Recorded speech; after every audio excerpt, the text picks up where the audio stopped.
एवढं सांगायचा प्रयत्न करतो की विद्यार्थ्यांनी फक्त अभ्यास अभ्यास अभ्यास आणि अभ्यासच करायला पाहिजे. गप्पा मारून होणार नाही, नुसते की जय होणार नाही. तुम्हाला अभ्यास करावाच लागेल. तुम्हाला 85-90% मार्क्स तुम्हाला मिळवावेच लागतील. आणि SSBची प्रिपरेशनला तुम्हाला खूप वेळ लागेल. तयारी तुम्हाला खूप आधीपासून करावी लागेल. मेडिकल फिटनेस तुम्हाला चांगल्या पद्धतीने ठेवावं लागेल. फिजिकल फिटनेसला तुम्हाला वाढवावं लागेल.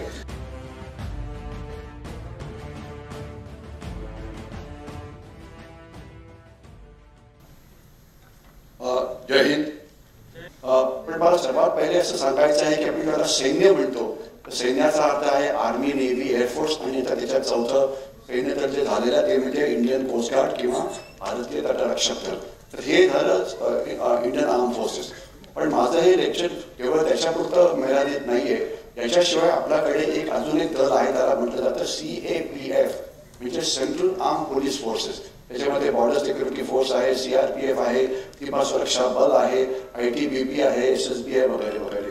त्याच्याशिवाय आपल्याकडे PMF म्हणजे पॅरामिलिटरी फोर्सेस सुद्धा आहेत. त्याच्यामध्ये सर्वात मोठं जे आहे ते आसाम रायफल आणि मग SFF आणि इतर हे पण आहेत. तर या सगळ्यांकडे ज्या संधी अवेलेबल आहेत सैन्यात किंवा पॅरामिलिटरी फोर्सेसमध्ये जाण्याच्या, त्या सगळ्याविषयी थोडंसं बोलण्याचा प्रयत्न करीन. आणि माझं जे बोलणं आहे त्याच्यामध्ये मी एक सांगण्याचा असा प्रयत्न करीन की याच्यामध्ये जशा मुलांना संधी आहे तशा मुलींना पण संधी आहेत. आणि म्हणून हे जे लेक्चर आहे ते मुलांकरता पण आहे, मुलींकरता पण आहे, त्यांचे जे पालक आहेत त्यांच्याकरता पण आहे, त्यांना जे कोचिंग करतात त्यांच्याकरता सुद्धा आहे. कारण जोपर्यंत ही सगळी टीम एकत्र होत नाही तोपर्यंत या परीक्षांमध्ये यश मिळणं हे सोपं नाही. आता सांगण्यात आलं की आपला हा स्वर्णिम जयंती दिवस आहे. 71च्या युद्धाला 50 वर्ष पूर्ण झालेले आहेत आणि भारतीय स्वातंत्र्याला 75 वर्ष पूर्ण होती. आपण ज्यावेळेला या सगळ्या गोष्टींविषयी बोलायचा प्रयत्न करतो, आपण बघाल की किती व्हेकन्सीज अवेलेबल आहे प्रत्येक वर्षी किंवा प्रत्येक 6 महिन्यांनी. तर त्या आपल्याला इथे दिसू शकतील. इथे हे सगळे आता रँक्स करतात. म्हणजे तुम्हाला जवान म्हणून जर जायचं असेल तर आर्मीमध्ये सध्या 1,20,000 व्हेकन्सीज आहेत. आणि असं म्हटलं जातं की पुढच्या 1-2 वर्षामध्ये यामधल्या पुष्कळशा भरण्याचा प्रयत्न केला जाईल.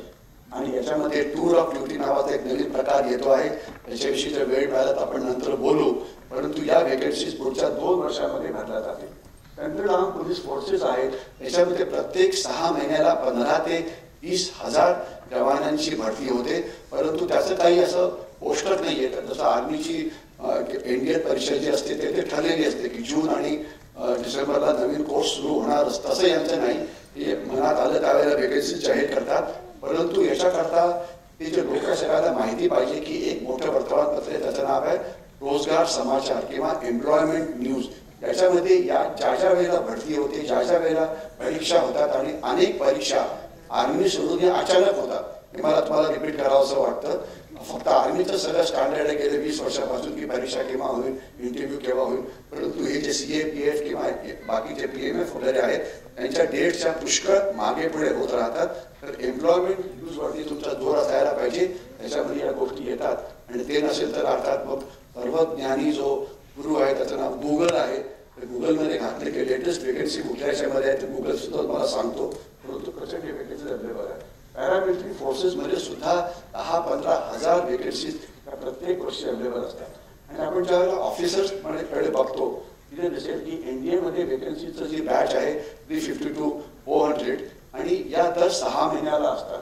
त्याच्याशिवाय कंबाईंड डिफेन्स सर्व्हिस एक्झामिनेशन म्हणून जी असते CDS ज्याला म्हटलं जातं CDSE, तर त्याच्यामध्ये 150 ते 300 म्हणजे बॅच ज्यामध्ये आर्मी आहे, नेव्ही आहे, एअरफोर्स आहे आणि आजकाल कोस्ट गार्डला सुद्धा एक वेगळी परीक्षा सुरू. त्याच्याशिवाय OTA म्हणजे ऑफिसर्स ट्रेनिंग अकॅडमी जी आहे तिथे सुद्धा आपण बघा 250 ते 300 व्हेकन्सीज दर 6 महिन्याला क्रिएट होतात आणि या परीक्षा रेग्युलरली होतात. त्याच्याशिवाय TPS म्हणजे टेक्निकल एंट्री स्कीम नावाची स्कीम आहे. तर तिथे सुद्धा आपल्याला 100 ते 150 व्हेकन्सी त्या प्रत्येक वर्षी किंवा प्रत्येक 6 महिन्याला असतात. आणि TS तर आपल्याला एक केंद्र पुण्यामध्येच आहे, ते कॉलेज ऑफ मिलिटरी इंजिनिअरिंग आहे, तिथे या TSच्या परीक्षा होतात. त्याशिवाय टेक्निकल ग्रॅज्युएट म्हणजे जे इंजिनिअरिंग ग्रॅज्युएट बनलेले आहेत त्यांच्याकरता सुद्धा व्हेकन्सीज असतात. त्या जवळजवळ 150 ते 200 या प्रत्येक वर्षी असतात. म्हणजे व्हेकन्सीज ज्या आहेत त्या भरपूर आहेत, त्याच्याविषयी कोणाच्या मनामध्ये काहीही डाऊट नको. फक्त एक बाब आपल्याला जी कळायला पाहिजे ती म्हणजे अशी की जवानांच्या परीक्षा ज्या असतात जनरली बाय अँड लार्ज हिंदीमध्ये होतात, आणि ज्या ऑफिसर्स करतात त्या परीक्षा होतात त्या बाय अँड लार्ज इंग्लिशमध्ये असतात. जरी तुम्ही हिंदीत बोला तरी पण तुम्हाला प्रवेश मिळू शकतो, पण मग तुमचं बाकीचं करिअर हे अतिशय आउटस्टँडिंग असायला पाहिजे. तर ही मला वाटलं की सुरुवातीला पहिली माहिती सांगावी. सेंट्रल जे CAPF आहेत त्याचे जे ऑफिसर्स आहेत त्याला असिस्टंट कमांडंट म्हटलं जातं, ज्याच्या सैन्याच्या भाषेमध्ये ते लेफ्टनंटची पदावरती आहे. 450 ते 500 म्हणजे जेवढ्या वेकन्सीज NDA मध्ये नाही त्याच्या 1.5 जास्त वेकन्सी त्या CAPF मध्ये आहे. त्याचे जे ASI म्हणजे जे असिस्टंट सब इन्स्पेक्टर वगैरे असतात त्याच्या वेकन्सी 400 ते 500 त्या प्रत्येक वर्षी असतात, आणि तो एक डायरेक्टली ASI म्हणून जातो, त्याला नंतर ऑफिसर सुद्धा बनता येतं. आणि त्या वेकन्सी मासिकाची नावं एम्प्लॉयमेंट न्यूज किंवा कुठल्याही मोठ्या पेपरमध्ये ते द्यायलाच पाहिजे. तर या सगळ्या 3-4 गोष्टी ज्या आहेत त्याच्यावरती मी आता तुम्हाला थोडंसं फास्ट फॉरवर्ड आणण्याचा प्रयत्न करीन, कारण वेळ थोडा जास्त झालेला होता आणि आजकालचा जमाना जो आहे तो T20चा आहे, प्रत्येक बॉलला सिक्सर मारावे लागते. मी आता भराभर माझ्याकडे ज्या स्लाइड्स आहेत ते दाखवण्याचा प्रयत्न करीन, आणि जर कोणाला काही डाऊट्स असतील नंतर आपण ते थोडेसे क्लिअर करू शकतो, किंवा यूट्यूबवरती याच विषयावरती फिल्म्स टाकलेल्या आहेत. हे तुम्हाला म्हणजे काही पण डाऊट असेल तर 1 तासाची फिल्म आहे, ती जवळजवळ 1.5 तासाची फिल्म आहे, ती जवळजवळ 1 तासाची फिल्म आहे. इथे सुद्धा आपण त्यानंतर गोष्टी बघू शकता जर काही डाऊट असेल तर. म्हणून मी थोडं फास्ट फॉरवर्ड जातो. महिलांमध्ये लेफ्टनंट जनरल माधुरी कानेटकर यांच्याविषयी आपल्याला कल्पना असेल, मेडिकल कोरमध्ये होत्या, या प्रसिद्ध महिला त्या सैन्यामध्ये झाल्या होत्या. प्रत्येकाची नावं घेत राहत नाही मी, परंतु अतिशय शूर अशा होत्या.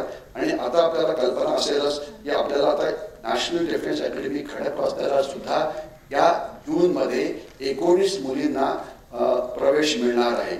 आणि मला यावेळेस सांगत होते आपल्याला ज्यांना आपण NDA मध्ये इंटरेस्ट आहे आपल्याला किंवा कुठल्याही परीक्षेमध्ये, तर एक निखिला सावरकर केंद्र आहे, त्यांनी आता NDA करता एक कोचिंग परीक्षा सुरू केलेली आहे. आता आहेत का साहेब तिथून? तर उभं राहाल का तुम्ही? त्यांना त्या कोचिंग कसं चालतं त्यात सामील व्हायचं असेल तर साहेब आपल्याला उभे दिसत आहेत, त्यांच्याशी कॉन्टॅक्ट करा आणि अतिशय कमी किमतीमध्ये तिथे सगळं काम चाललेलं आहे, तिथे जावं आणि तिथे शिकवण्याकरता जे आहेत ते अतिशय क्वालिफाईड आहेत. ब्रिगेडियर गिल त्यांचं नाव आहे, अतिशय हायली क्वालिफाईड आहेत आणि गेल्या 5-6 वर्षापासून हा कार्यक्रम सुरू आहे. आणि तुम्ही इथे राहता तर तुम्हाला निगडी त्या दृष्टीने खूप जवळ पडेल. अदरवाईज पुण्यामध्ये वाटेल तेवढे लोक आहेत की ते क्लासेस रन करतात, परंतु तुमच्या दृष्टीने जॉग्राफिकली तुम्हाला ही एरिया ही जे जवळ मिळू शकते. Okay, thank you sir. आणि या काही मुली आता मी आपल्याला जे सांगणार आहे तुम्हाला मी थोडंसं भारतीय सैन्य आणि पॅरामिलिटरी फोर्सेस यांच्याविषयी सांगण्याचा प्रयत्न करीन, म्हणजे तुम्हाला कल्पना पाहिजे की ते नेमकं काय काम करतात, तिथे जीवन असतं ते कशा प्रकारचं असतं, आणि त्याच्यानंतर म्हणजे तुम्हाला डिसाईड करता येईल की आपल्याला सैन्यामध्ये जायचं की नाही. कारण अनेक वेळा मुलगा तयार असतो पण त्याचे पेरेंट्स हे तयार नसतात, किंवा त्या पेरेंट्स तयार असतील तर त्याला जे करेक्ट गायडन्स आहे ते मिळत नाही. तर जोपर्यंत आई वडील, मुलगा आणि एक कोचिंग स्टाफ यांची जोपर्यंत प्रॉपर टीम बनू शकत नाही तोपर्यंत तिथे जाणं इतकं सोपं नाही. कारण NDAच्या 350 वेकन्सीज करता जवळजवळ 4.5 लाख मुलं अपिअर होतात. त्याच्यातली फक्त 8,000 मुलांना इंटरव्ह्यू करता बोलवलं जातं, आणि मला 8,000 जी मुलं जाणाऱ्या SSB इंटरव्ह्यू करतात त्यांची नावं आता आलेली आहेत. आणि मला ब्रिगेडियर गिल सांगत होते की 8,000 पैकी 1,000हून जास्त मुली आहेत. हे मला त्यांचं खरोखर कौतुक करावं असं वाटतं. 1,000 म्हणजे 1 मुली, आणि बिचारा मुलींकरता वेकन्सीज किती आहेत तर 18 किंवा 19 किंवा 20 त्याच्यावर जास्त नाही आहेत. पण म्हणजे हा रेशो किती ॲडव्हर्स आहे याची कल्पना असावी. म्हणून जर तुम्हाला या परीक्षांना जायचं असेल तर अभ्यास अभ्यास अभ्यास आणि फक्त अभ्यास, बाकी कुठलाही फालतूपणा नको. कुठल्या समारंभात जायचं, कुठले बाबासाहेब, काकासाहेब, मामासाहेब यांच्या मागे फिरायचं हे चालणार नाही. तुम्हाला परीक्षेकरता तयारी ही अतिशय चांगल्या पद्धतीने करावी लागेल. ड्युटी ऑनर करेश. आता आपण जे अनेक महिलांचा सत्कार केला, वीर महिलांचा, तर मला जे चांगलं पण वाटलं, दुःख पण झालं. त्याच्यामध्ये फक्त सगळ्या मराठा रेजिमेंटच्याच होत्या, फक्त एक सोडून की ज्या मीडियम रेजिमेंटच्या होत्या. आणि मी स्वतः 7 मराठा लाईट इन्फंट्री ही कमांड केलेली आहे. आणि म्हणजे माझा मुलगा सुद्धा त्याच घड्याळांमध्ये आहे, म्हणजे माझा मराठा रेजिमेंटशी खूपच चांगला संबंध आहे. तर हे ड्युटी ऑनर करेज वगैरे हे सगळं आमचं घोषवाक्य आहे. आणि हे जे आजचं प्रेझेंटेशन आहे, it is dedicated to all those people who have laid down their life for the sake of the country. Okay, भारतीय सैन्याने अनेक लढाया लढलेल्या आहेत. 1947 ची लढाई, 65 ची लढाई, 71 ची लढाई, ज्याला आता 50 वर्ष पूर्ण होत आहेत. त्याच्याशिवाय कारगिलचं युद्ध 1962 साली चीनशी झालेला नाथुला कुंडोळॉंगचू हा प्रसंग घडला होता. आणि आत्ताच गलवानमध्ये आपण 70 चीनी सैनिकांना मारलं. त्यावेळेला ज्यांना महावीर चक्र मिळालं, कर्नल बाबू, त्यांचा फोटो आहे की नाही मला माहिती नाही, परंतु हे त्यावेळेचे हिरोज होते. आणि ऑपरेशन पावनचा पण आता उल्लेख झाला होता. जवळजवळ आपण 3500 आपले सैनिक ऑपरेशन पावनमध्ये श्रीलंकेमध्ये गमावले होते. तर हे सगळं ऑपरेशन कॅक्टस हे झालं होतं मालदीवमध्ये. आणि याच्याशिवाय अनेक आहेत. हैदराबाद मुक्ती संग्राम, हैदराबादला पोलीस ऍक्शन म्हटलं जातं, ही पोलीस ऍक्शन नव्हती, ते सैन्याचं काम होतं. गोवा मुक्ती संग्राम जो आहे, गोवाला सुद्धा पोलीस ऍक्शन म्हटलं जातं. तिथे कोणीही पोलीस नव्हते, तिथे फक्त भारतीय सैन्य होतं. आणि सियाचीन देश वगैरे तुम्हाला माहितीच आहे. ऑपरेशन रक्षक पंजाबमध्ये काय चाललेलं आहे याच्याविषयी आपण नंतर कधी वेळ बोलू. पण आज सकाळची बातमी पेपरमध्ये आली होती की पुन्हा एकदा पंजाबमध्ये उलटी सुट्या गडबडी व्हायला सुरुवात झालेली आहे. आज पंजाबचं जे इंटेलिजन्स ब्रांच आहे त्याच्यावरती एक रॉकेट लॉन्चरनी फायर करण्यात आलं. मला खरोखर म्हणजे अनेक वर्षानंतर एक रॉकेट लॉन्चरचा वापर करून 3ऱ्या मजल्यावरती हल्ला करण्यात आला. हे खरोखरच म्हणजे त्याच्या आधी घडलेलं नव्हतं. आणि पंजाबमध्ये त्याच्या आधी दंगल झाली. त्याच्या आधी एक कुठेतरी पंजाबचे जे मुख्यमंत्री भगवंत सिंग मान यांना भेटायला एक आले होते. आणि पंजाबचेच किंवा भारतीय सैन्याचे जे चीफ ऑफ आर्मी स्टाफ होते जनरल जे सिंग, मी रिपीट करतो, जनरल जे सिंग हे चीफ ऑफ आर्मी स्टाफ होते काही वर्षापूर्वी. आणि ते मराठा रेजिमेंटचे होते. आताच काही दिवसापूर्वी ते पुण्यामध्ये होते. त्यांनी म्हटलं होतं की एक खालिस्तानी दहशतवादी भगवंत सिंग मान यांना भेटण्याकरता तिथे आला होता. हे कोण म्हणालं होतं? General J Singh, who was the chief of army staff. थोडंसं प्रॉब्लेम होणार आहे, ऑपरेशन पराक्रम वगैरे सगळे जाऊ दे. आणि ही एक म्हणजे सैन्याचं जे ब्रीदवाक्य आहे इंडियन मिलिटरी अकॅडमीचं, the safety, honor, welfare of your country comes first, always, every time. Honor, welfare and the comfort of the men you command comes next. Your own is comfort, safety comes last, always, every time. याचा थोडक्यात अर्थ असा की देश सर्वप्रथम आणि तुम्ही स्वतः सर्वात शेवटी. म्हणजे मला हे पाहिजे, मला ते पाहिजे, मला फोकट वीज पाहिजे, मला फोकट पाणी पाहिजे, मला फोकट हे पाहिजे, हे नाही. देशाला पहिले आपण प्रथम जर केलं तरच हा देश प्रगती करू शकतो. अदरवाईज हे जे ब्रीदवाक्य आहे तिथे लागलेलं आहे स्टेटहूड हॉलमध्ये. सैन्याच्या अनेक आर्म्स आणि सर्व्हिसेस आहेत. ही रणगाडा रेजिमेंट सध्या मध्ये उल्लेख केला उक्रेनचा, सध्या तिथे रणगाड्यांचा वापर केला जातो आहे. त्याच्याशिवाय तोफखाना म्हणजे आर्टिलरी. आपल्याला तर महाराष्ट्रापुरते बोलायचं म्हटलं तर महाराष्ट्रामध्ये अहमदनगरला आर्मर्ड कोर्स सेंटर स्कूल आहे, तिथे ते रणगाडा रेजिमेंट आहे. आणि मेकॅनाइज्ड इन्फंट्री रेजिमेंटल सेंटर सुद्धा अहमदनगरला आहे. आणि हा जो आहे हा तोफखाना आहे. तोफखान्याचं सेंटर हे अर्थात आपल्या देवळालीला पण आहे आणि नाशिक रोडला सुद्धा आहे. त्याच्यापेक्षा पुढे जाऊया. हेलिकॉप्टर्स वगैरे आता जनरल नायर साहेब समोर बसलेले आहेत. त्यांचा आणि हेलिकॉप्टरचा खूप संबंध होता. मला वाटतं ज्यावेळेला त्यांना वेळ मिळेल नक्कीच ते काहीतरी हेलिकॉप्टर्स विषयी वगैरे सांगतील. हे हेलिकॉप्टर्स किंवा आर्मी एव्हिएशन कोड वगैरे तर इंजिनियर्स. आताच एक उल्लेख करण्यात आला की देशाचे जे चीफ ऑफ आर्मी स्टाफ आहेत जनरल मनोज पांडे हे इंजिनियर्सचे होते. आणि ते बॉम्बे इंजिनियर्सचे आहेत, म्हणजे जे आपल्या इथे जे BEJ सेंटर आहे अडकीला तिथले होते ते. आणि अतिशय हुशार आहेत, अतिशय एव्हरीथिंग गुड अबाउट हिम. आणि आत्ताच ते 1 मेला चीफ ऑफ आर्मी स्टाफ झाले. आजच्या सुद्धा पेपरमध्ये त्यांचा फोटो आलेला आहे. त्यांनी काहीतरी चीनला इशारा दिलेला आहे.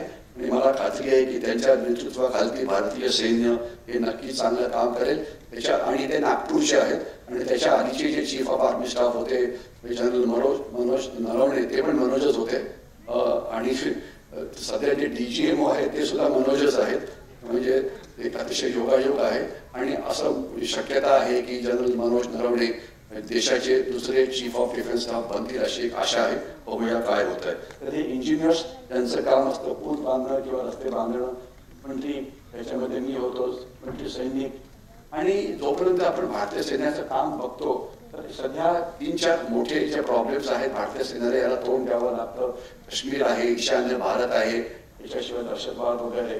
तर याच्यामध्ये आपण जर बघाल तर 400 ते 450 सैनिक हे आपले प्रत्येक वर्षी प्राणाचे बलिदान देत असतात आणि त्यांना परमनंट इंजरीज होतात. तर त्याची संख्या सुद्धा पुष्कळ आहे. आणि पुण्याचा आणि परमनंट इंजरीजचा खूप संबंध आहे. पुण्यामध्ये क्वीन मेरी टेक्निकल स्कूल आहे, पुण्यामध्ये आर्टिफिशियल लिम्ब सेंटर आहे की जे अतिशय चांगलं काम हे करत आहे. ईशान्य भारतामधली जी बंडखोरी आहे याचं कंबरड आता भारतीय सैन्याने मोडलेलं आहे. आता फक्त मणिपूरमध्ये थोडंसं ग्रुप ऍक्टिव्ह आहे आणि म्यानमारमध्ये त्यांचे ट्रेनिंग कॅम्प आहे. तिथे आपण अनेक वेळा गेलेलो आहे, त्यांच्यावरती हल्ला करण्याचा प्रयत्न केलेला आहे. परंतु ईशान्य भारतामध्ये आता जवळजवळ इन्सर्जन्सीचं कंपाऊंड हे तुटलेलं आहे. जोपर्यंत प्रश्न काश्मीरचा आहे, काश्मीरमध्ये अजून सुद्धा पाकिस्तान घुसखोरी करायचा प्रयत्न करतं. हे आहे LOC, हे आहे पाकिस्तान, हे आहे भारत. जी घुसखोरी पाकिस्तानचे दहशतवादी करतात ते कसं होतं? म्हणजे त्याची रिक्रुटमेंट रॅली होते, त्याच्यानंतर त्यांना ट्रेनिंग दिलं जातं, त्यांना पैसे दिले जातात, त्यांना मोटिवेशन त्यांचं केलं जातं. 6, 7, 8 महिने हे सगळं चालतं. त्यावेळेला हे पूर्ण होतं त्यावेळेस त्यांना रात्रीच्या वेळेला 6 ते 10 गटामध्ये सीमेच्या आत घुसखोरी करायला भाग पाडलं जातं. आणि इथे जे भारतीय सैन्य आहे त्यांना इथे मारण्याचा प्रयत्न करतं. आणि माझं स्वतःचं युनिट इथे पुंछमध्ये 2 गोष्टींचा उल्लेख करण्यात आला. एक नौशेरामध्ये पुंछमध्ये डोडा पठार हे माझ्या पठाराचं काम होतं, जिथे माझ्या युनिटला 18 गॅलेंट्री अवॉर्ड्स मिळाले होते आणि आम्ही 57 दहशतवाद्यांना मारलं होतं. आणि आम्हाला युनिट सायटेशन पण मिळालं होतं, याच्याशिवाय युनिट ॲप्रिसिएशन पण मिळालं होतं. आणि त्याच्यामुळे सध्या ही जी बटालियन आहे 7 मराठा लाईट इन्फंट्री ही युनायटेड नेशन्स मिशनमध्ये सध्या आफ्रिकेमध्ये आहे. तर मी गेले 2 वर्ष तिथे आणि तो जाण्याचा मान सर्वात शूर अशा बटालियनला मिळतो. हे काम 7 मराठांनी केलं आणि तिथे आम्हाला बऱ्यापैकी यश मिळालेलं होतं. हे सगळं जाऊ दे. जे 26/11चा हल्ला झाला त्याच्यामध्ये जे NSGचे कमांडोज आले होते 51 आणि 52 स्पेशल ऍक्शन ग्रुपचे होते, म्हणजे फक्त भारतीय सैन्याचे कमांडोज. आणि त्याच्यामध्ये दोघांना आणि त्यांनी हे जे 10 दहशतवादी होते त्याच्यातले 8 त्यांनी मारले होते हॉटेलमध्ये आणि 1 पकडला गेला. कसं? आणि एकाला तुकाराम ओबाळेंनी पकडलं होतं. तुकाराम ओबाळे त्यावेळेला असिस्टंट सब इन्स्पेक्टर होता. परंतु केवळ आपल्या माहिती करता तुकाराम ओबाळे त्याच्या आधी भारतीय सैन्याच्या सिक्युलर रेजिमेंटमध्ये जवळजवळ 21 वर्ष होता. तो सुद्धा एक भूतपूर्व सैनिक होता. 26/11चा हल्ला वगैरे सगळ्यात बोलायला वेळ नाहीये. सध्या जे एक प्रश्न कधी कधी टीव्हीवरती येतो, परीक्षांमध्ये MPSC विचारतात की 3रं महायुद्ध केव्हा होणार? मला हसू येते असं काही प्रश्न विचारला की 3रं महायुद्ध सध्या सुरू आहे आणि ते जैविक महायुद्ध आहे. याच्यामध्ये 7 लाख भारतीय आतापर्यंत करोनामुळे किंवा चीनी व्हायरसमुळे गेलेले आहेत. आणि जेवढे पोलीस त्या चीनी व्हायरसमुळे गेले तेवढे पोलीस कधीही नक्षलवाद किंवा माओवाद याच्यामध्ये गेलेले नाहीये. तर हे अजून सुद्धा सुरू आहे, बघू काय होतं. आपण ज्यावेळेला देशाच्या सुरक्षेकडे बघतो त्यावेळेला जमिनी सीमेचं रक्षण करावं लागतं, आपल्याला आपल्या सागरी सीमेचं रक्षण करावं लागतं आणि आपल्या एअर स्पेस म्हणजे हवाई सीमा आणि त्याच्यापेक्षा जास्त जे पुढे सायबर आपल्या प्रत्येकाच्या मोबाईलमध्ये सीमा येऊन पोहोचलेल्या आहेत. तुमच्या मोबाईलमध्ये कुठला बाहेरनं मेसेज आला तर तो चुकीचा की बरोबर हे तुम्हालाच ठरवावं लागतं आणि तुमच्याकडे मेसेज कुठनंही येऊ शकतो, इन्क्लुडिंग भारताच्या बाहेरून. आणि अंतर्गत सुरक्षेमध्ये नक्षलवाद, माओवाद वगैरे आहे, प्रॉक्सी वॉर, काश्मीर वगैरे पुढे चर्चा आपण नंतर बोलण्याचा प्रयत्न करू. युक्रेनच्या युद्धाविषयी बोलणं ही फॅशन झालेली आहे, कारण आपल्याला दाखवायचं असेल की आपल्याला खूप काही माहिती आहे ते युक्रेनविषयी बोलावंच. युक्रेनच्या विषयी जे प्रसिद्ध वाक्य आहे त्यांनी म्हटलं होतं, जो बायडन हे प्रेसिडेंट ते म्हणाले होते की आम्ही रशियाशी शेवटचा युक्रेनियन सोल्जर मारले जाईपर्यंत लढाई करू. म्हणजे काय, तुम्ही पुढे जा, आम्ही मागे कपडे सांभाळतो. हे असला प्रकार सध्या सुरू आहे. आणि दुसरा अजून एक जोक येतो आहे की नाटो नावाचं जे मिलिटरी अलायन्स आहे त्यांनी आपले रणगाडी म्हणजे tanks EANKS tanks have been replaced by think tanks. आता नाटोमध्ये फक्त विचारवंत शिल्लक राहिलेले आहे, तिथे सैनिक शिल्लक राहिली नाहीये. ते मोस्ट पॉवरफुल अलायन्स होतं. युक्रेन याच्याविषयी बोलायचं फक्त एवढंच आपल्याला कळायला पाहिजे की 2-3 गोष्टी विद्यार्थ्यांकरता महत्वाच्या आहेत. 24,000 विद्यार्थ्यांना तिथं आपण बाहेर काढलं. आज जवळजवळ 2-2.5 लाख विद्यार्थी बाहेर शिक्षणाकरता जातात परदेशात. त्यांना वाटतं की तिथे शिक्षण कमी किमतीत होईल, परंतु लक्षात असावं जे विद्यार्थी पाकिस्तानमध्ये शिक्षणाला जातात तिथली डिग्री रेकग्नाइज नाही, ते विद्यार्थी चीनमध्ये जातात ती डिग्री रेकग्नाइज नाही, ते मेडिकल एज्युकेशन करता जातात कझाकिस्तान, किर्गिस्तान वगैरे अनेक ठिकाणी, त्यांना डॉक्टरकी मिळाल्यानंतर इथल्या परीक्षेला अपेर व्हावं लागतं. जर तुम्ही परीक्षा जर ती पास झाले नाही तर तुम्ही डॉक्टरकी करू शकत नाही. आणि 95% बाहेर गेलेले विद्यार्थी परीक्षा पास होत नाही. मी रिपीट करतो, पास होत नाही. त्यामुळे ज्याच्याकरता जातात ते त्यांना करताच येत नाही. पर्यंत युद्ध जाऊ दे, आपण थोडंसं अफगाणिस्तानविषयी बोलू. काही लोक म्हणाले होते की तालिबानचं राज्य आल्यानंतर खूप त्रास होईल भारताला, कारण तालिबानी काश्मीरमध्ये येतील. परंतु काळजी नको, त्यांची काळजी घेण्याकरता भारतीय सैन्य हे समर्थ आहे. 6-7 महिने झालेले आहेत, परंतु अजून त्यांना काही फारसं करता आलं नाहीये. उलट अफगाणिस्तानचे तालिबानी आणि एक दहशतवादी संस्था तेहरीक-ए-तालिबान पाकिस्तान, हे पाकिस्तानला खूप जास्त त्रास देत आहेत. भारतामधले ज्या अंतर्गत सुरक्षेच्या जी आव्हानं आहेत आपण बघूया. या भारताच्या सीमा एक 16,500 किलोमीटर जमिनी सीमा आहे. आणि इथे वरती LOC वरती भारतीय सैन्य आहे, याच्या खालती BSF म्हणजे बॉर्डर सिक्युरिटी फोर्स आहे. जर तुम्ही BSF मध्ये भरती झाला तुम्हाला इथे यावं लागेल. त्याच्यानंतर ही जी इंडो नेपाळ सीमा आहे आणि भूतान सीमा तिथे आहे सीमा सुरक्षा बल नावाचं अर्धसैनिक दल. त्याच्याशिवाय इथे अर्थात भारतीय सैन्य आहे. इथे ते आहे आसाम रायफल्स, म्हणजे ज्याला पॅरामिलिटरी फोर्स म्हटलं जातं. खालचा जो भाग आहे बांगलादेशला लागलेला तो अर्थात तिथे बॉर्डर सिक्युरिटी फोर्स आहे. म्हणजे BSF जे आहे हे भारत पाकिस्तान सीमेवरती सुद्धा आहे आणि भारत बांगलादेश सीमेवरती सुद्धा आहे. आणि हा जो समुद्र किनारा आहे 7,500 किलोमीटरचा, इथे अर्थात इंडियन नेव्ही आहे, कोस्ट गार्ड आहे आणि वेगवेगळे पोलीस ज्यांची म्हणजे त्यांना समुद्री सीमा लागलेल्या आहेत. उदाहरणार्थ महाराष्ट्र 780 किलोमीटरची आपल्याला समुद्री सीमा आहे, तर ते इथे डिप्लॉयड आहे. त्याशिवाय आपल्याकडे असलेली काही द्वीपसमूह तिथे सुद्धा तुम्हाला जायची संधी मिळेल. आणि ही आहे भारत पाकिस्तान सीमा, ज्याच्याविषयी मी आता बोललो होतो की या सीमांचं रक्षण करणं शांतता काळामध्ये आणि युद्ध काळामध्ये हे भारतीय सैन्याचं मुख्य काम असतं. त्याच्याशिवाय ही आहे भारत चीन सीमा, 3 भागात वाटलेली आहे. एक तर वरचा भाग लडाखचा, याच भागामध्ये गलवानची लढाई झाली होती. त्याच्याशिवाय उत्तराखंडचा बाकीचा भाग आहे, मध्ये सिक्कीम येतं आणि पुढे मग वेस्ट ऑफ म्हणजे अरुणाचल प्रदेश हे इथे येतं. तिथे अर्थात भारतीय सैन्य आहे. आणि याच्याशिवाय जो ही नेपाळची सीमा आहे इथे सीमा सुरक्षा बल आहे. ही सीमा या सगळ्या सीमा शांत आहेत. नेपाळची सीमा म्हणा, भारत भूतान सीमा म्हणा, या सगळ्या शांत आहेत. जिथे गडबड होते ती म्हणजे काश्मीरची सीमा. आणि ही सीमा आहे ज्याला म्यानमारची सीमा म्हणायचं, तिथून स्मगलिंग किंवा शस्त्र दारुगोळा पाठवणं हे मोठ्या प्रमाणामध्ये चालतं. तर हे आपल्याला माहिती पाहिजे. आणि जोपर्यंत प्रश्न आहे भारत बांगलादेश सीमेचा अतिशय भयंकर भाग आहे. आज 4-5 कोटीहून जास्त बांगलादेशी हे भारतामध्ये आहेत. रिपीट करतो, 4-5 कोटीहून जास्त बांगलादेशी हे भारतामध्ये आहेत. आणि एवढंच नाही तर अक्षरशः लाखो बांगलादेशी मुंबईमध्ये आहेत, पुण्यामध्ये आहेत. आणि जिथे मोठी कामं चालतात तिथे तुम्हाला ते दिसून येतील. त्यांना पकडायला पाहिजे, त्यांना हे करायला पाहिजे. भारताची जी सीमा आहे समुद्री सीमा आहे दाखवलेली आहे. समुद्र किनाऱ्यापासून तर 250 किलोमीटरपर्यंत जो भाग असतो त्याला एक्सक्लुझिव्ह इकॉनॉमिक झोन म्हटलं जातं. इथे जे काही मिळेल ते भारताचं असतं. याचं रक्षण करणं हे आपलं काम असतं. आणि तिथे आपण सागरी सीमेचं रक्षण हे बऱ्यापैकी करतो. आणि पाकिस्तानची गुप्तहेर संस्था जी ISI आहे ती उलटी कामं करत असतात. दहशतवादी पाठवायचं, एज्युटेशन करायची वगैरे वगैरे. ओके, तर म्हणून आपल्याला अनेक प्रकारच्या ज्या लढाया लढल्या जातात त्या सगळ्यांची तयारी करायला पाहिजे.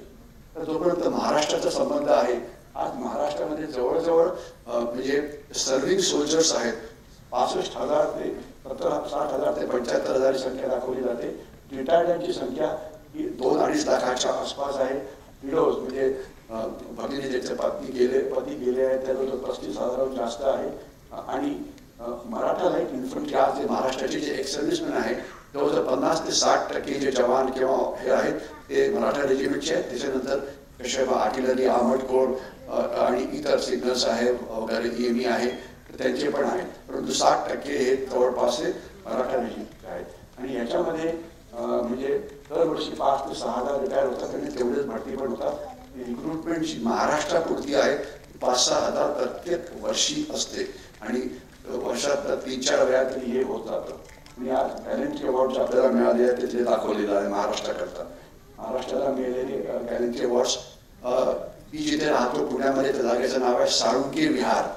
साळुंके शिपाई पांडुरंग साळुंके 1971च्या युद्धामध्ये त्याला महावीर चक्र मिळालं होतं मरणोत्तर, आणि म्हणून आमच्या जागेचं नाव आहे साळुंके विहार. आणि दुसरी जी फिरण्याची जागा आहे त्याचं नाव आहे टाकर विहार, ती जे हडपसरला आहे. कॅप्टन अशोक टाकर सुद्धा यांना अशोक चक्र मिळालेलं होतं. ही सगळी आपल्याला मिळालेली अवॉर्ड. मराठा रेजिमेंट त्यांचं थोडंसं मी आपल्याला काही चित्र दाखवतो. त्यांचं ड्रिल स्क्वेअर कसं असतं, त्यांचं ट्रेनिंग जे आहे ते कशा प्रकारे चालतं, फिजिकल ट्रेनिंग असो की काही असो, मेहनत ट्रेनिंग कसं केलं जातं, ट्रेनिंग हार्ट्स काश्मीर हार्ट्स वगैरे कशा प्रकारचे असतात, रिफ्लेक्शन कसं केलं जातं. रोहडेश्वर ट्रेनिंग कॅम्प हे नाव ऐकून खरं आपल्या डोक्याची ट्यूबलाईट पेटली असेल. मराठा रेजिमेंट सेंटरच्या ट्रेनिंग एरियाला रोहडेश्वर ट्रेनिंग कॅम्प म्हटलं जातं. का बरं? काही आयडिया आहे का? काहीतरी नाव द्यायचं म्हणून दिलं आहे. ओके, मराठा रेजिमेंटचे जे म्हणजे हिरो आहे ते म्हणजे छत्रपती शिवाजी महाराज. आणि छत्रपती शिवाजी महाराज की जय म्हणून सगळे कार्यक्रम सुरू होतात. आणि त्यांची जी ट्रेनिंग एरिया होती ते होतं रोहडेश्वरची. त्या छत्रपतींनी स्वतः ट्रेनिंग केलं होतं. म्हणून हे रेजिमेंटल सेंटरची जी ट्रेनिंग एरिया आहे त्याला रोहडेश्वर नाव देण्यात आलेलं आहे. अशोक टाकर ज्यांच्या नावाने एक कॉम्प्लेक्स आहे, कर्नल इंजिन नायर त्यांना अशोक चक्र मिळालं होतं. कॅप्टन हर्षल, कर्नल वसंत आणि मराठा हा पुण्याचा मुलगा औंधमध्ये राहायचा कॅप्टन विष्णू मल्होत्रा, त्यांना तुम्ही ओळखला का? हा आझाद पटेल त्याला शौर्य चक्र मिळालं होतं 2008 साली, नाही आहे. आणि आता ज्यांचा अवॉर्ड घेतलं, तुम्ही नाव घेतलं की संतोष राळे. म्हटलं संतोष राळे काय असं वाटत नाहीये, कारण तो माझ्याच बटालियनचा आहे. हा खरोखर संतोष राळे. आणि यांना आपण ओळखत असाल की या प्रतिभाताई पाटील ते त्याला कीर्ती चक्र देत आहे. आणि हा एक दोन इथे हिरो आहेत. एक आहे आता मी कौस्तुभ आणि त्याला सेना मेडल मिळालं होतं, ते 2 दहशतवाद्यांना मारलं होतं.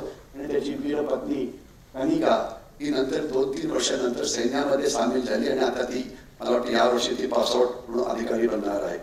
आणि तिचा मुलगा मला घरात दिसत सगळीकडे 4 किंवा 5 वर्षाचा मुलगा. आणि अजून एक शूरवीर, तसे शूरवीर भरपूर आहेत पण केवळ वेळेच्या अभावी मी काही लोकांची नावं घातली आहेत. हा आहे संतोष महाडिक, साताऱ्याचा होता. आणि ही त्याची पत्नी स्वाती महाडिक. नंतर तिने सुद्धा सैन्यामध्ये प्रवेश केला. तिची आई तुम्हाला दिसते, मुलगा दिसतो आहे, मुलगी दिसते आहे. ती इनफॅक्ट इथेच काही दिवस पोस्टेड होती. हे माझ्या घराचा संतोष त्याचा वळ्याचा. तर हे केवळ आपल्याला माहिती करता की अशा प्रकारे काय होतं. आता मी थोडंसं आपल्याला सांगण्याचा प्रयत्न करीन.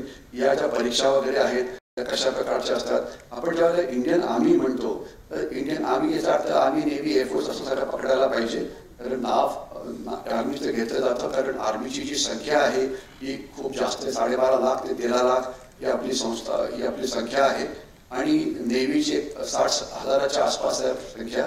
आणि एअरफोर्सची आपल्या 1 लाखाच्या आसपास आहे. आणि हे वेगवेगळ्या प्रकारचं कामं त्यांना जे करावं लागतं. मी ते बघाल की हे रॉक क्लाइम्बिंग आहे, राफ्टिंग आहे, म्हणजे तुम्हाला पाकिस्तानला जायला पासपोर्ट लागत नाही वगैरे वगैरे. रणगाडे कसे दिसतात, मला हवेतनं उड्या कशा मारता येतात, पॅराशूट वगैरे, एअर डेव्हिडचं काम कशा प्रकारे केलं जातं. 5,000 फुटापर्यंत तुम्हाला उडण्या करता मिळतं. तिथून तुम्हाला उडी सुद्धा मारता येते. तुम्ही बघू शकता, शत्रू तुम्हाला बघू शकत नाही. तुम्ही तुमचं कसं ट्रेनिंग वगैरे करतात. तर ज्यांना म्हणजे खरोखरच ॲडव्हेंचर काहीतरी करायची इच्छा आहे, ज्यांना आउटडोर लाईफ आवडतं, तर या सगळ्यांनी सैन्यामध्ये जरूर जावं. आणि कुठल्या जे वेगवेगळे भाग आहेत तिथे प्रवेश करावा. मी या प्रत्येक स्टाईलवरती मला 5-5 मिनिटं बोलता आलं असतं, परंतु वेळेअभावी मी बोलत ते तुम्हाला नुसतं ते दाखवण्याचा प्रयत्न करतो आहे की काय आहे. आता मी तुम्हाला फक्त थोडक्यात सांगण्याचा प्रयत्न करीन की हे म्हणजे जे तुम्हाला जर जवान म्हणून भरती व्हायचं असेल तर काय करायला पाहिजे, आणि जर ऑफिसर म्हणून जर भरती व्हायचं असेल तर काय करायला पाहिजे, त्या थोड्याशा काही गोष्टी तुम्हाला मी सांगायचा प्रयत्न करेन. ओके ओके आता हे सगळं जाऊ दे. आपलं 1947 जे युद्ध होतं ते सुरू झालं आणि त्यावेळेला काही हिरोज होते, तर ते तुम्हाला इथे दिसतील. हे आहेत त्यांना देशाचं सर्वात पहिलं परमवीर चक्र मिळाले मेजर सोमनाथ शर्मा त्यांना अर्थात काश्मीरमध्ये मिळालं होतं. 47-48 ते युद्ध जे 1 वर्ष चाललेलं होतं. त्याच्यानंतर पुढचं जे युद्ध होतं ते 1962 युद्ध. त्या युद्धामध्ये थोडाफार माझ्या कुटुंबाचा पण हे होता, संबंध होता. माझा सख्खा मावस भाऊ लेफ्टनंट विष्णू आठले हा 17 पॅराफील्डमध्ये होता आणि वॉलॉंगच्या लढाईमध्ये तो शहीद झाला होता. ते वॉलॉंगचं वॉर मेमोरियल आपल्याला इथे दिसतं आहे. 1965 युद्ध आता याला पुष्कळ वर्ष झालेली आहेत आणि हा फेमस फोटो अर्थात 1971च्या युद्धाचा आहे, जिथे सगळे जे पाकिस्तानी सैन्यांनी जी शरणागती पत्करली होती. आणि 1971च्या युद्धामध्ये अनेक हिरोज होते. त्याच्यामध्ये जे सर्वात मोठे फील्ड मार्शल सॅम माणेकशॉ यांच्याविषयी जितकं बोलावं तेवढं कमीच आहे. त्यांचा हा मोठा फोटो आणि 1999चं युद्ध म्हणजे कारगिलचं युद्ध, त्यामधला एक हिरो कॅप्टन विक्रम बात्रा ज्याला परमवीर चक्र मिळालं होतं, त्यांनी स्वतःच्या प्राणाचं बलिदान केलं आणि त्याचं ते प्रसिद्ध वाक्य आहे की दिल मांगे मोर. आणि त्याचा एक इंटरव्ह्यू सुद्धा अवेलेबल आहे. माझ्याकडे या विषयावरती अनेक फिल्म सुद्धा आहेत. तुम्हाला थोडं दाखवण्याचा प्रयत्न करतो आणि त्याच्यानंतर मग पुढे जातो आणि मग नेमकं करायला काय पाहिजे हे सांगण्याचा प्रयत्न करतो. मी आता थोडंसं काहीतरी प्रॅक्टिकल गोष्टी सांगण्याचा प्रयत्न करेन. तोपर्यंत रिक्रुटमेंटचा संबंध आहे. 12वी नंतर आपल्याला जाता येतं. आपण जे NCC मध्ये असाल तर आपल्याला काही वेगवेगळ्या सेन्सेशन मिळतात, त्याची मला खात्री आहे की तुम्हाला त्याच्याविषयी सांगितलं जाईल. परंतु आज महाराष्ट्रामध्ये 3 ठिकाणी सरकारच्या ट्रेनिंग एस्टॅब्लिशमेंट्स आहेत जिथे भरतीपूर्व ट्रेनिंग दिलं जातं. त्यांना प्री रिक्रुटमेंट ट्रेनिंग सेंटर असं म्हटलं जातं.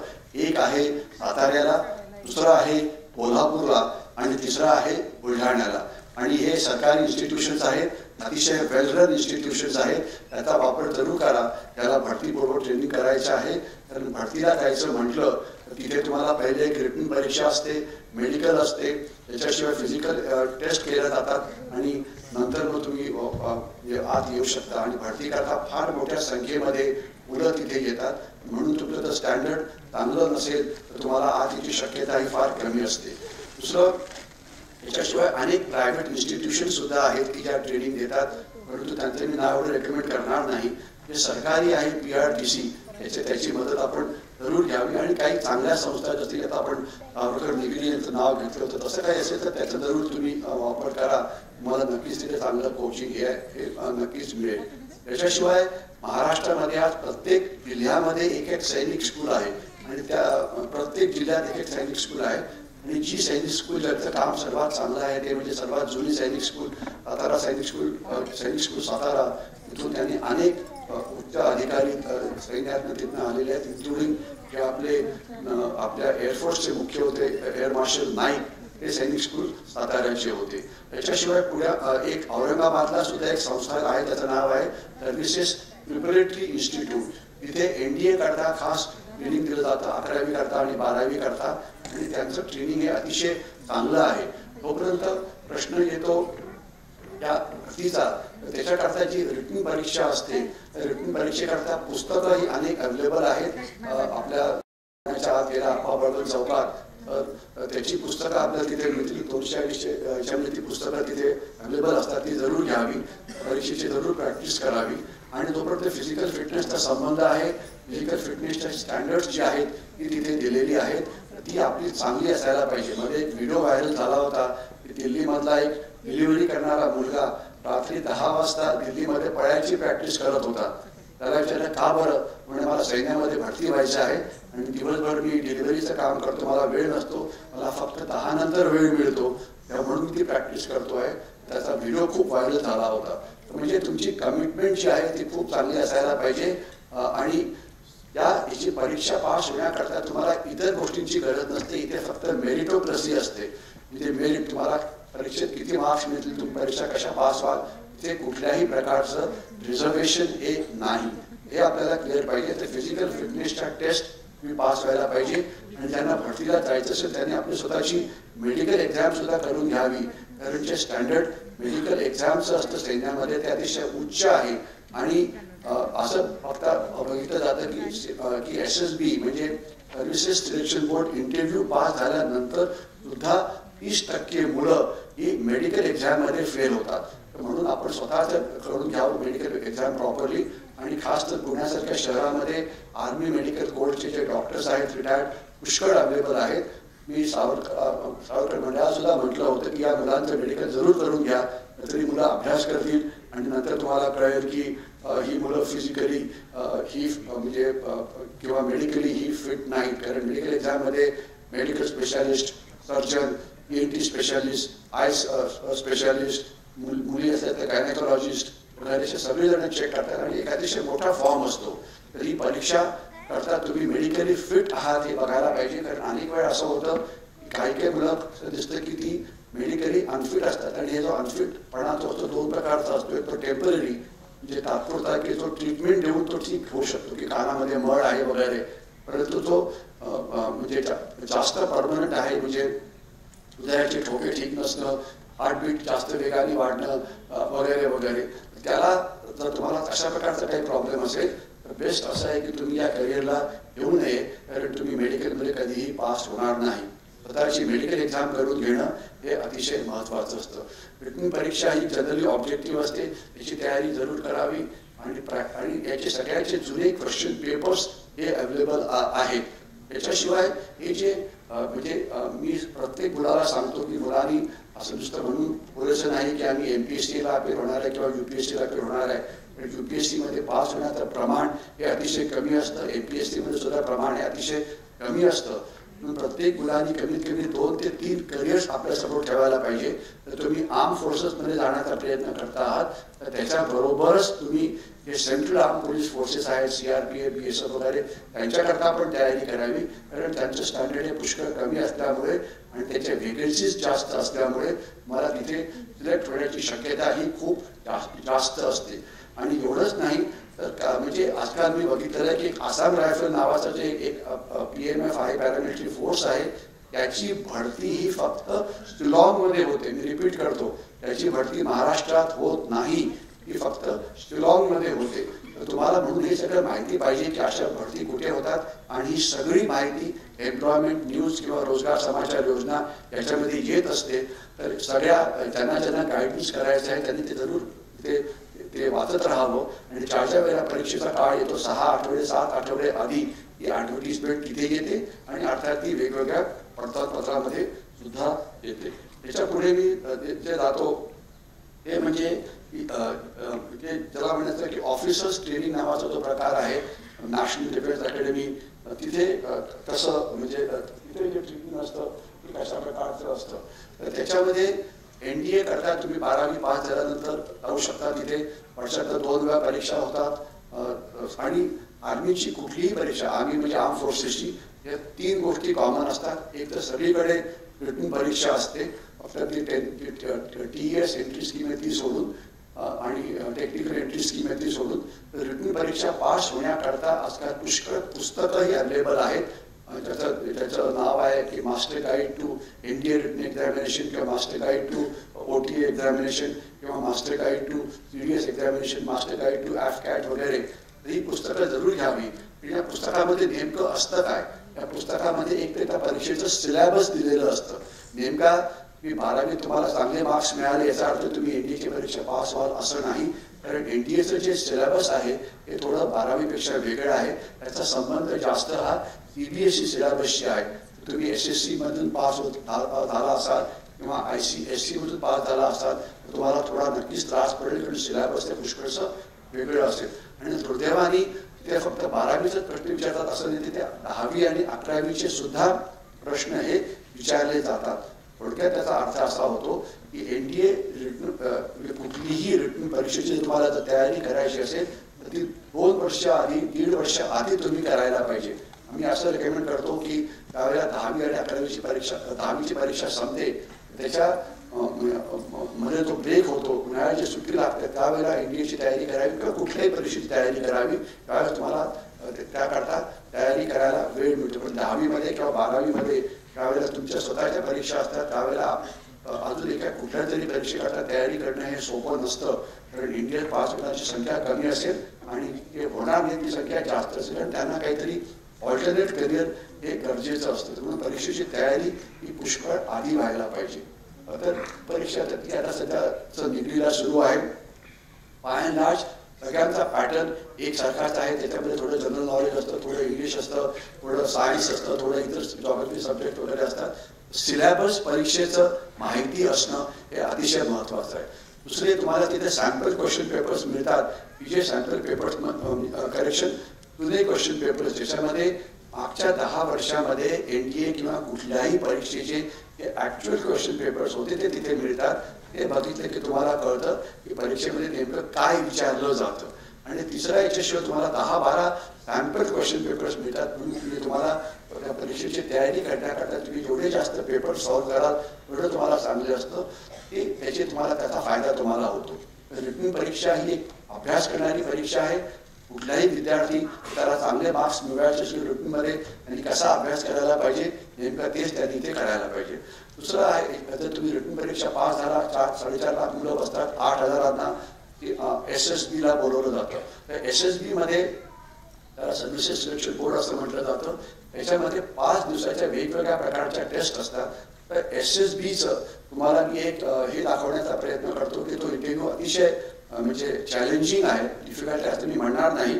त्याविषयी थोडंसं मी बोलतो आहे, थोडंसं मी परीक्षा करता कशा होतात त्याच्याविषयी बोललेलो आहे.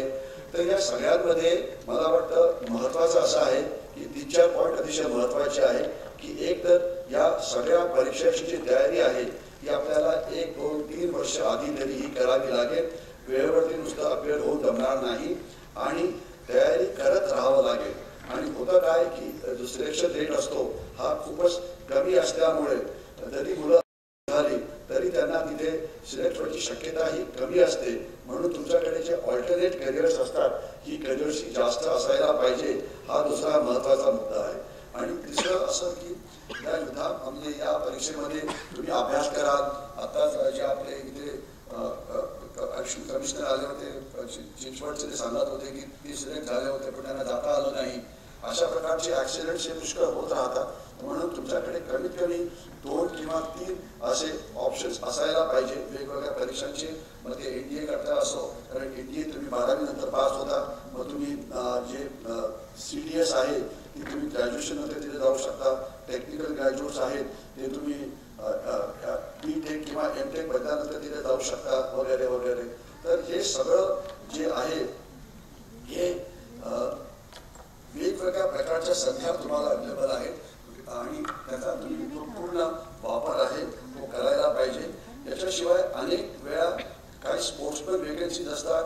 काही आता हे टूर ऑफ ड्युटी नावाचा जो प्रकार येतो आहे त्या टूर ऑफ ड्युटीमध्ये मुख्य असं आहे की त्याच्यामध्ये बेसिकली 3 वर्षाकरता किंवा 5 वर्षाकरता काही सैनिकांना हे करणार आहेत म्हणजे त्यांना भरती करणार आहेत. तर त्याच्याकरता हे थोडंसं व्हेरियस ऑप्शन्स हे तुमच्याकडे असायला पाहिजे.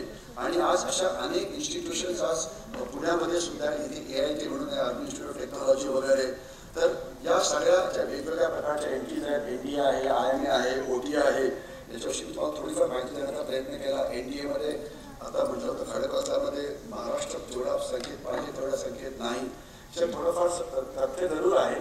परंतु जर तुम्ही प्रयत्न केला आणि महाराष्ट्राचं नशीब चांगलं असं आहे की महाराष्ट्रामध्ये ऍक्च्युली माईक खाली होता पण कोणाला काही फारसं दुःख झालं नाही. माझा आवाज येतोय बरं झालं. ठीक आहे, शेवटी किती सहन करायचं. ठीक आहे, ओके. हे सगळे NDAची वेगवेगळी म्हणजे हे NDAचे तिन्ही हे जे 3 एकाच वेळेला एकाच कोर्सचे जे चीफ ऑफ आर्मी स्टाफ होते किंवा नेव्हल स्टाफ किंवा एअरफोर्सचे हे पहिले होते. आणि सध्याचे पण जे chief of army staff, chief of naval staff आहे ते एकाच कोर्सचे आहेत. त्यांचा फोटो मला माझ्याकडे मिळाला नाही जुने रिप्रेझेंटेशन असल्यामुळे. PT म्हणा, व्हॉलीबॉल म्हणा, हॉकी म्हणा कशा प्रकारे असतं हे सगळं इथे दिलेलं आहे. फिजिकल फिटनेस हे अर्थात IMA म्हणजे इंडियन मिलिटरी अकॅडमी डेहराडून इथलं हे आहे. तिथे ट्रेनिंग कसं दिलं जातं. तुम्हाला शेवटी NDA 3 वर्ष केल्यानंतर 1 वर्ष तुम्हाला IMAला द्यावं लागतं. डायरेक्ट एंट्री नावाचा प्रकार तिथे सुद्धा असतो. OTA विषयी तुम्हाला कल्पना असेलच. तर या सगळ्या इन्स्टिट्यूशन्स अतिशय चांगल्या आहेत. तिथे आपण गेलं तर तिथे फक्त एकच गोष्टी मी सांगायचा प्रयत्न करतो. अनेक पालक हे आपल्या मुलांना तिथे पाठवायला तयार नसतात आणि याचं कारण त्यांना असं भीती वाटते की सैन्यामध्ये धोका हा पुष्कळ आहे. धोका थोडाफार असेल, नाही असं नाही, परंतु सर्वात जास्त धोका हा कुठे असेल तर तो आहे पुण्याचे रस्ते. पुणे शहराचे रस्ते सर्वात जास्त ॲक्सिडेंट रेट हा तिथे आहे. जर तुम्ही पुण्याच्या रस्त्यावरती जर जिवंत राहू शकला तर तुम्हाला सैन्यात सुद्धा जायला काही हरकत नाही. धोका असतो परंतु त्याची काळजी घेतली जाते. दुर्दैवी प्रकार होतात म्हणजे, परंतु इतका धोका नाही जितका बाहेर केला जातो. आणि दुसरं, सैन्य आता एक अशी एकच इन्स्टिट्यूशन राहिलेली आहे की जिथे त्याला म्हणायचं पेन्शन नावाचा प्रकार आहे. अदरवाईज बाकी सगळ्या ज्या इन्स्टिट्यूशन्स आहेत तिथे नवीन प्रकार सुरू झाला, त्याला NPS असं म्हटलं जातं, न्यू पेन्शन स्कीम वगैरे. तर त्याच्यामुळे तुम्ही एकदा सैनिक बनला किंवा एकदा अधिकारी बनला तर नंतर तुम्हाला आयुष्यभर सैनिक तुमची ही काळजी घेतं. बहुतेक साहेब थोडे पेशंट झालेले दिसत आहेत मला वाटतं. मी पुढच्या 5 मिनिटं थांबण्याचा प्रयत्न करतो. आपल्याला सांगायला हेच पाहिजे की ही जी माहिती ती तुम्ही दिलेली आहे ही सगळी माहिती नेटवरती अवेलेबल आहे. NDAचं म्हणजे संकेतस्थळ किंवा तिथे वेबसाईट आहे, IMS आहे, OTAचं आहे आणि तुम्हाला अनेक प्रकारच्या ट्रेनिंग फिल्म्स तुम्हाला तिथे दिसतील. त्याच्यामुळे माहितीची कमी नाही आहे, फक्त मी ती एकत्रित करण्याचा प्रयत्न केला आहे. आणि जसं मी सुरुवातीला म्हटलं, ज्या विषयावरती मी आता बोलतोय आपण अतिशय शॉर्टकट मारला कारण वेळेचं भान असल्यामुळे. आणि त्याच्यामुळे ज्यांना पुन्हा हे बघायचं आहे हे मला वाटतं रेकॉर्ड केलं जात आहे आणि हे मला वाटतं नंतर हे यूट्यूबवरती सुद्धा टाकलं जाणार आहे. तर तुम्हाला हे पुन्हा एकदा तिथे बघता येईल. ज्याला हे पहिल्या वेळेला गोष्टी लक्षात आली असेल तर त्याला. आणि याच्याशिवाय जे माझं स्वतःचं जे यूट्यूब आहे तिथे भरती करता नेमकं करायला काय पाहिजे याच्याकरताचा 1.5 तासाचा व्हिडिओ तिथे अवेलेबल आहे. स्पेसिफिकली प्रत्येक परीक्षा कशा प्रकारे पास करायला पाहिजे आणि NDA म्हणा, IMA म्हणा, OTA म्हणा, TS म्हणा, तर या मुलांनी कशी तयारी करायला पाहिजे 2 वर्ष 3 वर्ष याच्याविषयी एक डिटेल्ड कोचिंग. मी एक ब्रिगेडियर बोधे यांचा इंटरव्ह्यू घेतला होता की जे अशा प्रकारचं कोचिंग हडपसरला करतात आणि ते अतिशय क्वालिफाईड आहेत, तर तो तिथे तुम्हाला बघायला मिळेल. आणि ज्यांना CA, PA, सेक्टरनाम पोलीस फोर्सेसला जायचं त्याचा सुद्धा अतिशय डिटेल असा व्हिडिओ हा तिथे अवेलेबल आहे. म्हणजे ही सगळी माहिती तुम्हाला तिथे परमनंटली अवेलेबल आहे. फक्त यूट्यूबवरती जा, यूट्यूबवरती नाव घाला माझं हेमंत महाजन, म्हणजे BRIG हेमंत महाजन, आणि तर तुम्हाला तिथे माझा चेहरा दिसेल आणि ते व्हिडिओचं टायटल तुम्हाला तिथे दिसेल आणि तिथे तुम्हाला 550हून जास्त व्हिडिओज तिथे अवेलेबल आहे. तर माहिती उपलब्ध आहे, फक्त त्या माहितीचा वापर करून मग तयारी करायची, मग ती रिटन परीक्षेची असो की इंटरव्ह्यूची असो, हे अतिशय महत्त्वाचं आहे. इंटरव्ह्यूमध्ये ज्या तुम्हाला क्वालिटीज लागतात त्या क्वालिटीज ॲक्वायर्ड करण्याकरता पुष्कळ वेळ लागतो. म्हणजे फायटिंग स्पिरिट म्हणा, पॉझिटिव्ह थिंकिंग म्हणा, गुड प्लॅनिंग म्हणा, अशा अनेक त्याला ऑफिसर लेड क्वालिटी नावाचा शब्द वापरला जातो. तर त्या कल्टिवेट करायला वेळ लागतो. तर म्हणून त्याची तयारी तुम्हाला पुष्कळ आधीपासून करायला पाहिजे. म्हणजे मनात आलं की मी NDAला बसणार किंवा याला बसणार तर तसं होणार नाही. आणि जर तुम्ही NCC मध्ये असाल, तुम्ही C आणि D सर्टिफिकेट पास केलं असेल तर तुम्हाला अनेक कन्सेशन मिळतात. त्याच्याविषयी थोडंसं मला खात्री आहे की नंतर सांगितलं जाईल. तर माहितीची काही कमी नाही आहे, माहिती भरपूर अवेलेबल आहे. फक्त तुम्ही हे बघायला पाहिजे की तुम्ही ते नेमकं करणार कसं. आणि आजकाल हा नवीन प्रकार सुरू झालेला आहे, विमेन्स एंट्री स्कीम वगैरे, आणि आता मुलीसुद्धा मोठ्या प्रमाणामध्ये इथे जात आहेत. तर त्याच्यामध्ये आपल्याला एकच असं कळायला पाहिजे की मुलींना जर जायचं असेल तर जरूर जावं, परंतु इथे फिजिकल फिटनेस नावाचा प्रकार हा खूप जास्त असतो. तर मी जे बघितले की ज्या मुली सैन्यामध्ये आलेल्या आहेत बहुतेक सगळ्या या आउटस्टँडिंग स्पोर्ट्समन होत्या. कोणी कबड्डी होतं, कोणी ॲथलीट होतं, कोणी जुडो खेळायचं, कोणी याच्यात हे होतं. तर त्याच्यामुळे त्यांचा फिजिकल फिटनेसचा जो प्रकार आहे हा खूपच जास्त होता. आणि मुलींकरता जे स्टँडर्ड्स आहेत परीक्षेची ही मुलांच्या तुलनेमध्ये नक्कीच कमी आहे. परंतु फिजिकल फिटनेस आपल्या मुली जेवढ्या फिट पाहिजेत तेवढ्या फिट नाही हे लक्षात असायला पाहिजे. तर म्हणून त्यांचा फिजिकल फिटनेस आणि मेडिकल फिटनेस जो आहे तो वाढवणं हे अतिशय महत्त्वाचं आहे. तर हे सैन्यात का जावं, कारण अनेक आहे, जॉब तुमचा खूप चांगला असतो, लोक तुम्हाला ओळखतात, तुमचा सत्कार वगैरे केला जातो, याच्याशिवाय क्वालिटी ऑफ लाईफ जी आहे ती खूपच चांगली असते. जग तुम्हाला तुमचा मान सन्मान तुम्हाला देतं, रिकग्निशन आहे, जॉब सिक्युरिटी आहे वगैरे वगैरे, पेन्शन मिळतं. ही सगळी अनेक कारणे आहेत की ज्याच्यामुळे तुम्ही जाऊ शकता. आणि तिथे ज्या व्हॅल्यूज आहेत, आजकाल भ्रष्टाचार वगैरे नावाचा जो प्रकार असतो तो तिथे अजिबात नाही. आणि इथे जे क्वालिटी ऑफ लाईफ तुम्ही जे लीड करता ती खूपच चांगल्या पद्धतीची असते. म्हणून आपण सैन्यात जरूर जावं. आणि इवन एक्स सर्व्हिसमन सुद्धा महाराष्ट्रामध्ये खूप आहेत आणि या बहुतेकांना रिटायर्ड झाल्यानंतर चांगल्या प्रकारच्या नोकऱ्या म्हणा किंवा चांगल्या प्रकारचे जॉब म्हणा हे मिळतात. कारण बहुतेक म्हणजे ज्या सिव्हिल इंडस्ट्री आहे त्यांना सैन्याविषयी हा बऱ्यापैकी आदर आहे. म्हणून तुम्हाला सैन्यात जायचं असेल तर हे सगळे गुण असायला पाहिजेत की जे तुम्ही स्वतःमध्ये कसे अक्वायर करायचे हा एक वेगळाच विषय होईल. त्याच्याकरता तुम्ही सैन्यात जरूर जा आणि तुम्ही एक अतिशय चांगला माणूस म्हणून चांगला ह्युमन बिईंग म्हणून तुम्ही पुढे जाऊ शकाल. तर मला वाटतं की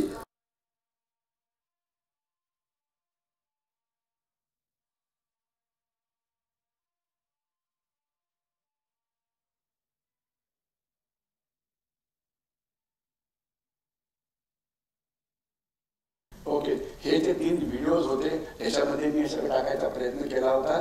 याला पाहिजे त्यांनी हे व्हिडिओ नंतर जरूर बघावेत. म्हणजे जर तुम्ही जर काही गोष्टी तुम्हाला समजल्या नसतील काही कळालं असेल तर ते तुम्ही तिथून जाऊन ते बघू शकता. तर मला वाटतं मी आता इथे थांबायचा प्रयत्न करतो आहे.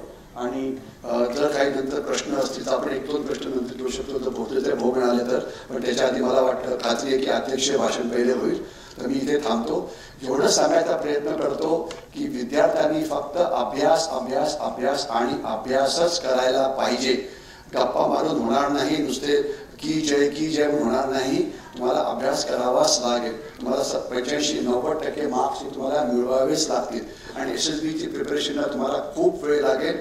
तयारी तुम्हाला खूप आधीपासून करावी लागेल. मेडिकल फिटनेस तुम्हाला चांगल्या पद्धतीने ठेवावं लागेल. फिजिकल फिटनेसला तुम्हाला वाढवावं लागेल. आणि एक अजून मी गोष्ट विसरलो होते म्हणजे टेरिटोरियल आर्मी तो नावाचा प्रकार सुद्धा आहे. पुण्यामध्येच एक TA बटालियन आहे तिथे तुम्ही पार्ट टाइम सोल्जरिंग सुद्धा करू शकता. आणि आता नवीन जो प्रकार येणार आहे टूर ऑफ ड्युटी म्हणून तो सुद्धा एक पुढच्या काही महिन्यामध्ये नेमकं कसं असेल ते पुढे येईल.